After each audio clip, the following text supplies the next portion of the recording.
A very good afternoon and warm welcome to all the students and other viewers of our YouTube station. Elsevier welcomes you all to a live Google Hangout session on the topic of research designs and approaches with one of the most prominent names in the field of nursing, Dr. Suresh Sharma. It's a privilege to have Dr. Sharma among with us today, and I would encourage all the students to actively participate in the discussion and come forward with any queries that they have. Students can also post their queries on our feedback page www.facebook.com/elsevierindia, and sir will take those questions in between or after the session also. Let me now give a brief introduction of Dr. Suresh Sharma. Dr. Suresh Sharma is currently working as Professor and Principal in College of Nursing, AIIMS, Rishikesh. He was previously working as Professor in College of Nursing, Dayanand Medical College and Hospital, Ludhiana. He has around 15 years of experience in teaching at undergraduate and postgraduate levels. His name stands out as one of the best authors in Elsevier and across India, and his book on nursing research and statistics is the best-selling book for this subject. He has also been a rank holder throughout his BSc and MSc nursing, and he also received scholarship for doing his PhD days in Punjab University. He has also been awarded with the Florence Nightingale Award 2001 by Florence Nightingale Nurses Welfare Association, Bangalore, UK in 2001. He also has to his credit 43 research papers in index journals till date. And let's just talk about the subject now. Nursing research is basically a fourth-year subject, and sir has put all his effort in writing this book, and it has been accepted quite well in the nursing fraternity. Sir, I welcome you to this wonderful session, and I have some questions that students have frequently asked us, and we'll be going ahead with these questions right now. I'll just ask these questions. Thank you so much, sir, for taking your time, and I'll be beginning with these questions. Welcome, Nitin. So the first question that students have asked is, if you can please explain the research process in detail as to what exactly is it? Well, research process is a stepwise sequence to conduct a research study. It begins with the first step, that is finding out the research problem or research question, then deciding about the research objectives, developing the literature review, doing the literature review, deciding about the hypothesis and assumptions, deciding about the research approaches and designs, tools, methods of data collection, analyzing the data, and finally writing the report and disseminating the research findings. These are the few essential steps the researcher has to take to start and end a research on a particular topic. Okay, thank you, sir. And the next question that students have given us is that what exactly does research means in nursing? How important is the research in the nursing subject? Well, it is very well said that research is oldest art and youngest science. Any discipline of science requires a broad base of knowledge. And being a young science and young profession, nursing is in need of larger body of knowledge. Body of knowledge can be acquired through different means, and the most scientific and factful mean is research. And research in nursing can help to refine the old knowledge, to develop the new knowledge, to develop the theories, to test the existing theories, and this is an era of evidence-based practice. Each practice nurses carry out need to have a strong basis of evidence so that the patient outcome of care remains of high quality. So I feel that the nursing research is the most essential subject in discipline so that the nurses can gradually improve the quality of care they provide to their patients and can really benefit the patients and their outcome of disease and care. Thank you, sir. The next question that students are asking is, in fact, this is a question that comes pretty often in exams as what they're saying. And what they're saying is, we would want to know about the research approaches and designs as a topic in your book. So if you can please explain these research approaches in detail, because this, I'm sure this question forms a very important one in the examination, and they do find some problem answering this question. Yeah, definitely. It's the most important step and certainly a question asked in examinations. Research approach or research design is a blueprint to conduct a research study. How a researcher conducts a study. There are different designs which can be used by researcher that depends on type of research study the researcher is taking up. We categorize broadly into three different categories, that is quantitative research, qualitative research, and mixed methods. They are also called as triangulation research. In quantitative research, the most common and the most primary and most essential designed to be used and to used by the researchers is the experimental research design. Experimental research design is a design where the investigator or researcher is manipulating independent variable to see the effect on dependent variable. Let me explain what is the independent variable and dependent variable. Independent, let me take one example, that the researcher is using a specific massage technique to relieve the back pain of a patient. Here the massage is a independent variable and the pain is a dependent variable. Now researcher is testing that this massage technique is good to relieve the pain. So here the independent variable is this massage technique and dependent variable is the level of pain. So in the experimental research studies, the researcher primarily use this design when he is testing a particular nursing intervention, whether it is the efficacy and effectiveness of this intervention. Now experimental research design also can be categorized under different subcategories, and the most important and most robust one is the true experimental. This is also called as RCT or randomized controlled trial. There are three basic principles to call a design as a true experimental or randomized controlled trial. Is that it must have a intervention as the manipulation of independent variable, and must have randomization and a control of the external variable and control group to compare the findings on the experimental group and then non-experimental group. We call it's a control group. Now this is RCT. The another subcategory, where because in nursing studies which are done on human being, we cannot have exactly lab model where the human being cannot be put on the complete restrictions. So we use the second sub design most commonly in nursing, that is a quasi-experimental research design. In quasi-experimental research design, certainly the researcher is manipulating the independent variable to see the effect on dependent variable, but one of other two principles will be not present. Either the randomization is not present or the control group is not present to compare the finding. This type of design is called as quasi-experimental research design. There is another subcategory, that is a pre-experimental research design. Pre-experimental research design is the weakest experimental research design, where certainly the researcher is manipulating one independent variable to see the effect on other dependent variable, but neither there is a randomization nor there is a control over external variables, or very little control or minimal control, and there is no control group to compare the finding. So this is in brief about the experimental design and the sub type of experimental design. If we go in more detail, more further, we may say that even experimental design, true experimental design or experimental design also can be categorized under further subcategories like pre-test only, pre-test, post-test, Solomon's design, crossover design, factorial design, latent design.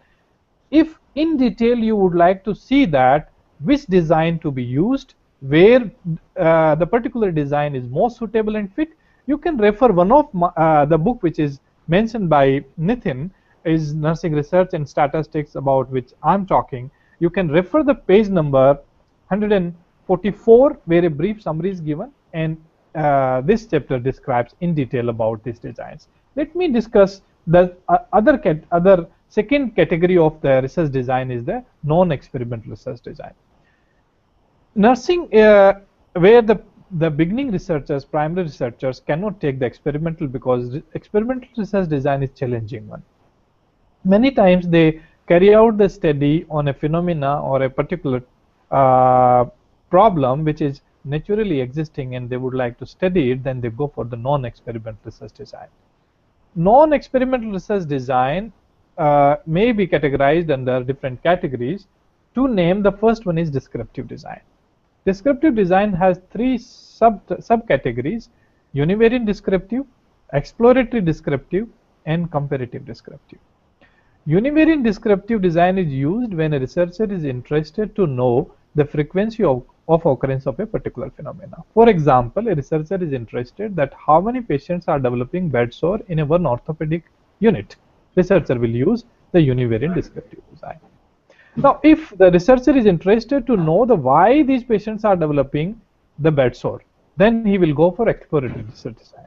So he will say that exploratory research design to know the factors influencing the development of bed sore. He may use the comparative research design to compare the prevalence of bed sore in orthopedic unit and neurosurgery unit, or the male patients in orthopedic unit or female patient in orthopedic unit. In this instance, the researcher is going to use the comparative descriptive design. So non-experimental, under the descriptive category, we have univariate descriptive, we have exploratory descriptive, we have the comparative descriptive. The other category of non-experimental is the correlational research design. We also call it is ex post facto. In this, researcher sees the relationship between independent and dependent variable. But here the researcher is not manipulating the independent variable as he was doing in the experiment. Excuse me. Here the researcher is monitoring the independent variable which is occurring or which is happening naturally, and also sees the effect on dependent variable. Let's take an example. The tsunami happened in Tamil Nadu. The researcher is interested to know what was the effect of tsunami on socio-economic status of the people, health of the people, psychology of the people. Here the correlational research design he will use. Correlational research design will have two different subtypes or subcategories, that is prospective correlational and the retrospective correlational. Prospective correlational, where the researcher will study from the cause to the effect. Let's say the researcher is interested to know the effect of smoking on lung cancer. So he'll be following the smokers. How many these smokers he has recruited or picked up in the research study is going to develop the cancer, and at what span of smoking they are going to develop it. In this instance, he'll be using the prospective correlational research design. In case of retrospective, the researcher will go from the effect to cause. For example, the accident has happened. He goes to emergency and find out how many of the accident happened under the influence of alcohol. So here, from after the accident happened, he will study that how many of them were under the influence of alcohol. Or we can take the same example of prospective, that how many of lung cancer patients were the smokers. So this is the correlational research design, where we have the two subcategories, that is prospective and retrospective. In prospective, the researcher goes from cause to effect. In retrospective, he studied from the effect to the cause. Now there are other non-experimental categories, that is like developmental research design, which is debated by the researchers that it is not a true design, it is a adjoint design or conjunction design, can be used with any other design. This has two different subcategories, that is cross-sectional and longitudinal. Cross-sectional, where the researcher is only once interact with the subjects or the response providers, whereas in the longitudinal, the researcher repeatedly try 2 times, 4 times, 3 times, 4 times, 5 times interacts with the researchers and gets the information. So under the developmental category, we have two subcategories: cross-sectional, where the researcher only interacts once with the respondents, and longitudinal, where he interacts with multiple times. And the next non-experimental is epidemiological design, that is case control studies or cohort studies. This term is used for the public health research or community health research, where we are studying the occurrence of disease in a community, where we have two subcategories: case control, we also name them like a prospect design, or the cohort studies, where from the effect to cause or retrospectively the researcher is studying. We have the survey designs, where in the larger population somebody would like to know about certain phenomena which is happening. We do have the third broader category after the experimental and non-experimental is a miscellaneous design, which does not fit either under the experimental or the non-experimental. We categorize them under miscellaneous design, like methodological design, meta-analysis, secondary data analysis, outcome research, evaluation research, or operational research. Under the qualitative research designs, we have different categories like phenomenological research, where we study the experience of the people. For example, if a mother lost a child after delivery, how she experienced. A patient was on ventilator, he has intubated, how he felt. Ethnographical study, where we would like to study some socio-cultural practices. Like I did a study in Rajasthani tribes. They do not take the pregnant women to obstetrician. They either for during the pregnancy or the time of delivery or post delivery, they themselves do some rituals. So I have stayed with them. I have studied it. Their practices of prenatal, intranatal, and postnatal. Such designs are called as ethnographical research. We have grounded theory where we develop the theories. We have case studies, in-depth studying a particular case. We have historical design, studying the history. From the history happens, and until unless we document, researchers does not document it and chronologically accumulate it, the future generations will not know. So a researcher would like to want to do a study that what was the history of nursing in India. He goes back to the older people who have witnessed it, goes into the literature and does a study. Can use a historical design. Can have a action research. Something is happening. What's the outcome of it? Can have the action research. Now, mixed method is a new entity where we use the quantitative as well as the qualitative research integrated, which helps the researcher to study the phenomena in depth, horizontally and vertically. And this is the now new facet that people are using triangulation into the research. Hope this information will help you. If you would like to know in detail with the crystallized information, as I mentioned, that you can use this book with the plenty of examples. Will explain your each and every query, and if it will not satisfy, you can post the questions. I can interact with you multiple times with my answers, and it will be my pleasure to satisfy your queries. I hope it will help you. Yeah. Thank you, sir. I think this is a very good information that you gave. It was pretty much in detail. I was wondering that this is how probably you give a good lecture in the class also. So all these details are already there in the book. So it will be very useful for students to go through each and every page of this book. So moving on to the next question, sir. Yeah, let me speak one thing in between. As you said that this book is not a dry content. If you will read it, you will find like you are interacting with me, because each line is embedded with my real life examples. The examples which I was quoting are the few which I have given in my book. There are hundreds of examples which has been quoted. So the reader feels that I'm listening the author. I'm listening a professor who is teaching me in classroom, rather feeling like reading a dry content. So that makes this particular content different than any other content which is available in the profession. So I think you're very right, and that actually gets reflected in the feedback also that we receive, that this book has been written beautifully by the author, and it seems that there is a direct connect between the author and the students. So no wonder the book is doing so good, and you've been appreciated for this book across India. Thank you. Thank you. All right, sir, and we'll move on to the next question. That is also one of the very common questions that students come across. What they're asking is that how important is the role of communication and utilization of research under nursing research? It's very important. As I commonly cite in my sayings, that if a cook cooks a wonderful food, but is not served to the person who eats it, has no use. Similarly, a research is conducted after a hard work by researcher. Until unless it reaches to the user, it has no use.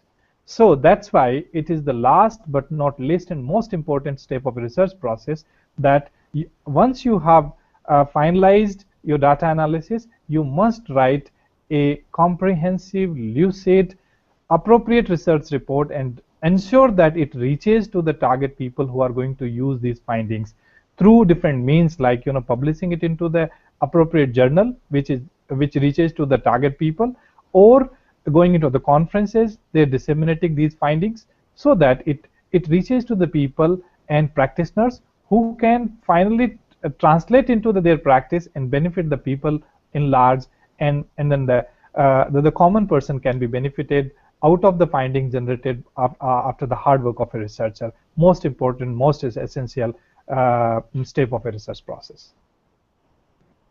Thank you, sir. I think you're very right, because these days a lot of emphasis is made on the communication part everywhere. So when you say that some kind of a research has happened, then it's always very important for that research to reach the right audience.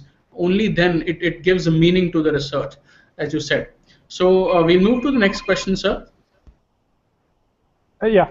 Uh, the next question is, if you can give us some information on the tools and methods of data collection, because this also happens to be a very important topic in nursing. Students generally don't understand the difference between different types of tools that they need to follow. Well, it's a very, very important question you asked. Uh, I generally say that if I ask you to please bring some water for me, and you go take one piece of cloth and try to bring the water for me, whether you will bring that water, half of you will leave in the way, and only drops will be probably reaching to me. And if I ask you to bring some grains, you might be successful in bringing the grains through this piece of cloth. Similarly, in research, the data is a piece of information which you will be collecting from respondents, and you require appropriate tool. As I said, that if you are bringing water, you require a glass or bowl. If you're bringing grains, maybe a piece of cloth could be good enough. Similarly, in research, when you are collecting the piece of information, we call it as data in research, you require appropriate tools. We have wide range of tools and methods of data collection, ranging from questionnaire, interview schedules, visual analog scales, Likert scales, observational checklist, rating scales, vignettes, Q sorts, and many more to name. Each has certain prerequisites where to use. Each has advantage and disadvantage. There are certain situations which does not allow your time, money, resources. So you have to take a decision based on different factors, which tool or method to be used in different settings. If you would like to know in detail that which method is most appropriate for your particular study and which will be the most efficient and effective tool, I recommend you that you can utilize my book on nursing research and statistics published by Elsevier. Can go on page number 138. From 138 to 201, the detailed discussion about each tool with a precision given. You can refer it, and hopefully you'll be benefited. Thank you, sir. I think definitely students can go through this topic in your book. And another question that students have given us is that if we can also explain about population and sampling in a little detail, because that this topic happens to be very important. Students generally read it only through surface, but they don't quite understand the importance of this topic. Well, as I mentioned in the research process, that population, sample, sampling technique, and representative sample are the one of important step in research process. Population term itself is having different connotation in research per se. Population means the group of people or the people on which the researcher is interested. So let me give 2-3 examples so you understand what is the population means in research. For example, a researcher is interested in knowing the prevalence of bed sore in orthopedic patients admitted in one tertiary care hospital. His population becomes orthopedic adult patients. If somebody is interested in doing one phenomenological research on experiences of the people remained on ventilator, his population becomes the patient ventilated into that tertiary care hospital. Now, population again have the two more terminology. There is target population, accessible population. Target population is on which he is targeting. Sometimes he particularly interested into particular patients, like he is only taking the male adult patients in orthopedic unit. That becomes his target population out of all the orthopedic patients, maybe women, maybe child, maybe excluded. Then accessible population, maybe he is collecting the data from the December to January. So only the patient who are visiting between the December to January will be his accessible population, but the patients visiting in February or revisiting on March may not be his population. Now, what is sample? Sample is subset of the population in which the researcher is interested. And sampling or sampling technique is the method or the way through which the particular researcher is trying to draw the representative subset of people in which he is interested. Now, these techniques could be of different types.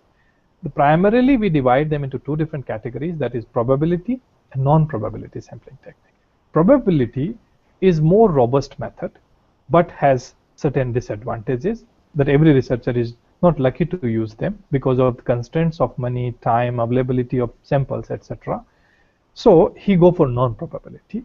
In probability sampling technique, where each person of population has equal chance to be selected. There's no preconceived ideation or bias to select the some or leaving another.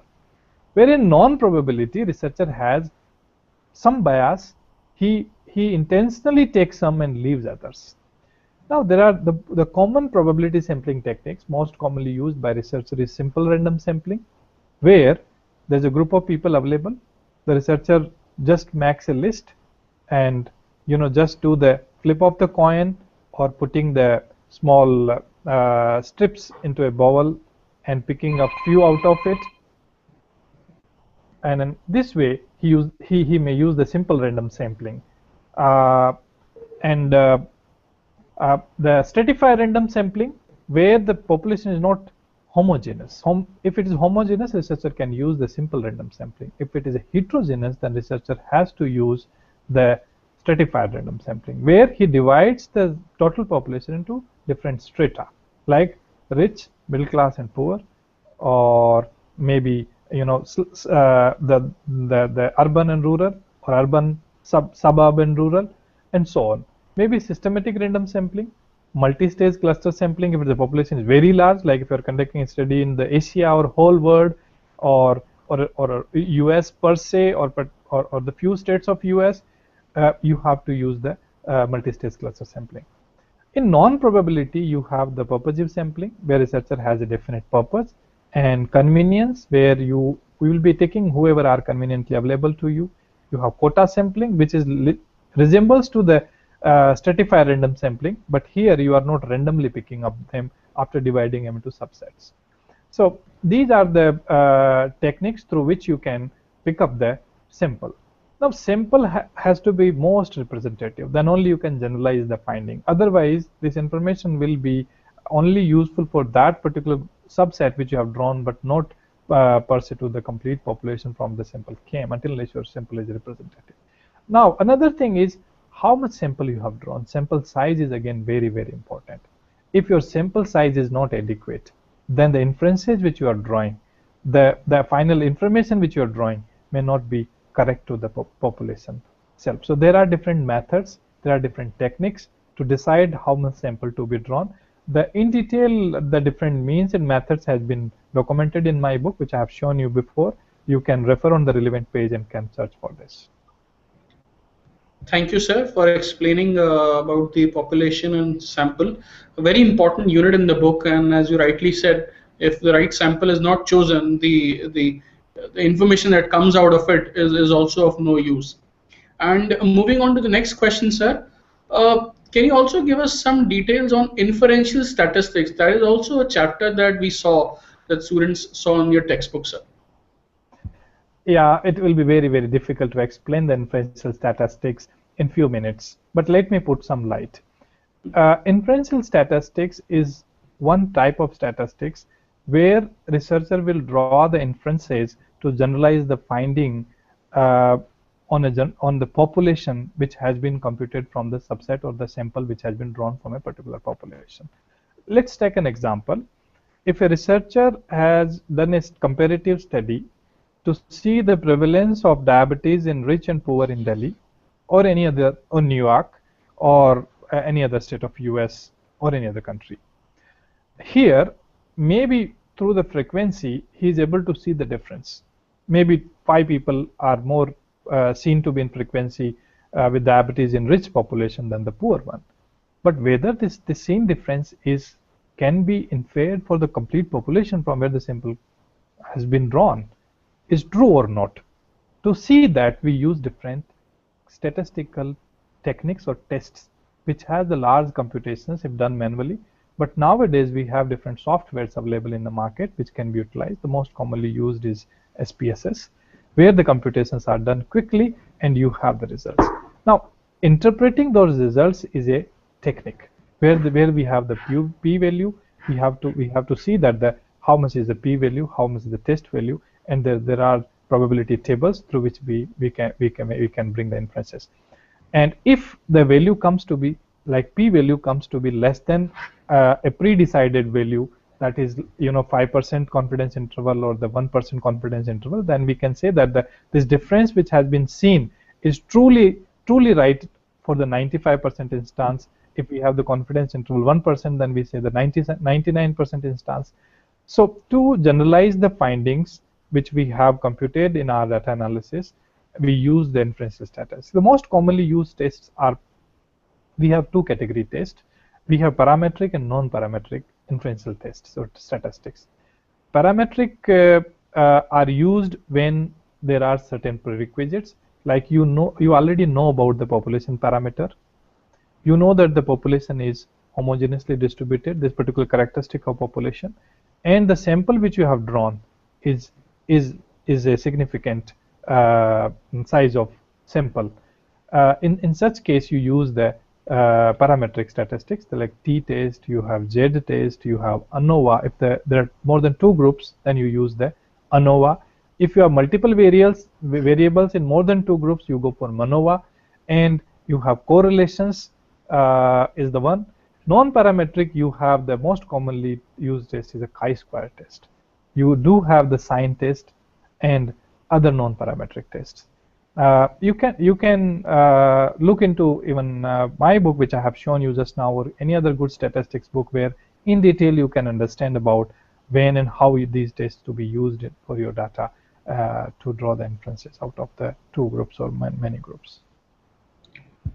Thank you, sir, for explaining that in detail. Sounded very technical, though, I must say, but you still managed to give us important information on that particular topic. I think these were some set of questions that were asked by students, and we will also have some other questions coming in, maybe in future. So we'll direct all the questions to you, but we thank you today for taking out time, in order to answer these questions and to share your precious time with us, sir. We'll keep you connected with us, and thank you so much once again for spending time for this session, sir. Thank you so much from all the viewers and from all the members. Thank you, sir. It is my pleasure, and I invite all the questions, and I'll be available to answer those. Thank you very much for listening me patiently. For all the viewers and the troop. Thank you so much, sir. Thank you. My pleasure.